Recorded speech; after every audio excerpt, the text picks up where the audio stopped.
నాకు ఎందుకో పడుకునే ముందు ఒక సామెత గుర్తొస్తుంది. దూరపు కొండలు నునుపు. అంటే మనం చూసేది దూరంగా ఉన్నది చాలా షైనింగ్గా గ్లిటరీగా కనిపిస్తుంది కదా. సో చాలా అద్భుతంగా ఉంటుంది అనుకుంటాం, కానీ దగ్గరికి వెళితేనే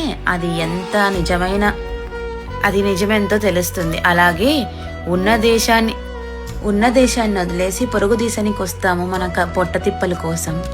కానీ అక్కడికి వచ్చిన తర్వాత మన చుట్టూ 100 మంది ఉంటారు, కానీ మనం ఒంటరిగానే ఫీల్ అవుతాము. అదే మన ఇంట్లో ఒక్కళ్ళు ఇద్దరు ఉన్నా ఎప్పుడూ ఆ ఒంటరితనం మనకి రాదు. ఆ ఒంటరితనంలో అందరినీ పిచ్చిగా నమ్మేస్తాము, అందరూ మన సర్వస్వం అనుకుంటాము అని ఫ్రెండ్స్ని కానీ ఎవరికైనా అన్నీ చెప్పేసుకుంటాము. అదే ఒక్కరోజు మీకు కాళరాత్రి అవుతుంది.